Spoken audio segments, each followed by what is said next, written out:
Meus amigos, hoje nós vamos discutir um cenário hipotético onde nem Itoshi Sai, nem Shidou Ryusei foram jogar pelo Japão Sub-20. Como seria se a história de Blue Lock continuasse normalmente? O Blue Lock ia acabar, porém Ego desafiou a Associação Japonesa de Futebol e eles concordaram em fazer uma partida entre o Sub-20 do Japão e o Blue Lock 11. Porém, dessa vez Itoshi Sai, que já não queria de jeito nenhum jogar pelo Japão, recusa o convite e, por consequência, eles não chamam também Shidou Ryusei. O Shidou acaba ficando como um Joker, como uma carta coringa pra gente usar no Blue Lock. Como seria um jogo apenas entre o Blue Lock 11 e o Japão Sub-20 original, sem Itoshi Sai? E eu digo logo pra vocês, meus amigos, que seria um completo massacre. Vamos discutir. Antes de continuar, você já se inscreveu? Já deixou seu like? Eu tô querendo chegar até 5.000 inscritos no final do ano, então me ajuda nessa aí.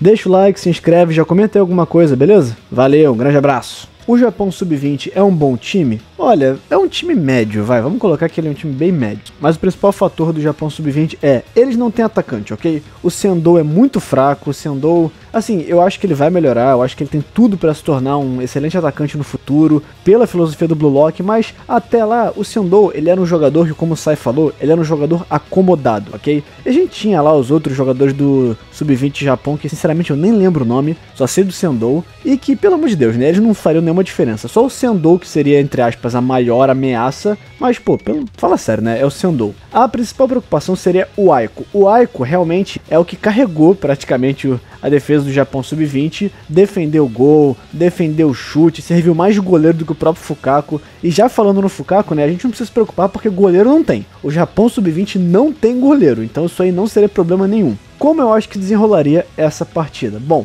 eu acho que o Japão Sub-20 faria um gol? Não. Eu sinceramente acho que o Japão Sub-20 não tem condição nenhuma de fazer um gol por eles mesmos. Porque a gente viu que o gol que teoricamente sairia do Sendou foi feito através de um passe do Sai. O Sai é que estava coordenando, ele que era o grande centro de todo o Japão Sub-20. Então foi o Sai que coordenou para a bola chegar até o ataque e o Sendou poder chutar. Mas ainda que a bola, por algum tipo de milagre, chegasse até o ataque e o Sendou chutasse, com certeza o Gold, o melhor personagem de todos, o Gagamaru, conseguiria bloquear sem mais dificuldade. Agora o nosso ataque. Então nesse cenário aí, o Japão Sub-20 por algum milagre conseguiu começar atacando, chutou a bola, a gente recuperou e estamos num contra-ataque. Como se desenrolaria? Eu acho que o Blue Lock não conseguiria marcar de primeira porque, de novo, o Aiko é muito forte. E a defesa de ferro do Japão Sub-20 era consistente, era até consistente. O TP era bom, os outros dois lá que eu esqueci o nome eram bons também, mas o Aiko, claro, é o principal. E a defesa era consistente, eles conseguiram parar o Karasu, conseguiram parar o Otoya, conseguiram parar quase todo mundo. Era uma boa defesa. Só que a gente sabe que o Rin só não marcou porque ele quis ficar nessa babaquice de copiar o Sai. Então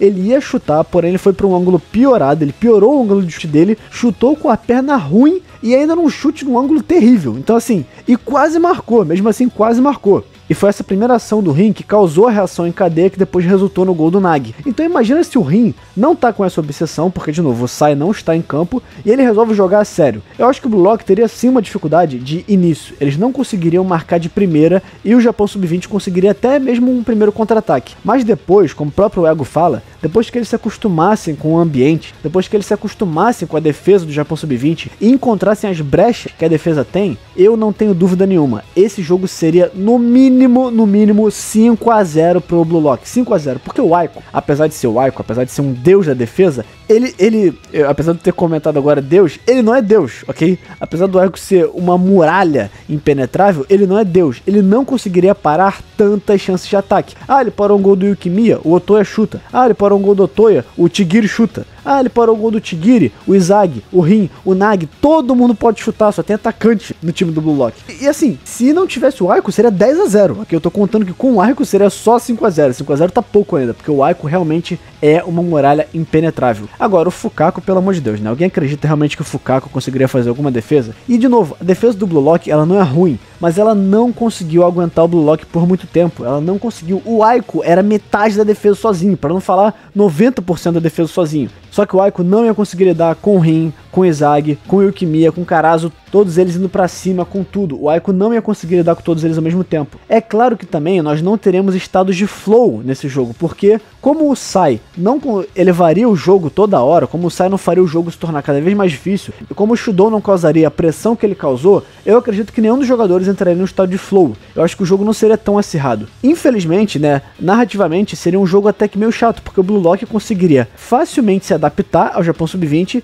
teria ali uma ou outra surpresa, mas nada de muita ameaça, né, como eu disse, eu acho que o Sendou conseguiria chutar uma vez ou outra, mas depois que o Blue Lock se acostumasse, seria de novo um completo massacre, não haveria chance. Quem carregou o Japão Sub-20 é Toshisai, Shidou Ryusei e Oliver Aiko. Esses três carregaram completamente o Japão Sub-20. E, de novo, o Shidou não estaria no time do Sub-20 porque não temos o Sai, logo o Sai não chamou o Shidou. E nós poderíamos até, em um certo cenário, colocar o Shidou no campo, que não faria sentido nenhum, já que o Shidou ainda era maluco, né? Ele ainda não estava sendo domado pelo Sai. E assim, não que tenha mudado muita coisa, né? O Shidou continuou louco. Mas o Shidou ainda não estaria sendo domado pelo Sai, então não teria necessidade de colocar ele em campo. Fora que o Rin, apesar de tudo, ainda é melhor que o Shidou, ainda é o top 1 do Blue Lock. Então assim, eu só quis fazer esse vídeo aqui mais curtinho pra gente conversar sobre como seria engraçado o projeto Blue Lock ser cancelado, porque não, a filosofia do Blue Lock está errada, o que nós temos que fazer é a filosofia que o Japão sempre seguiu, e com certeza o Japão seria massacrado pelo Blue Lock. Atacante, o Japão Sub-20 não tem,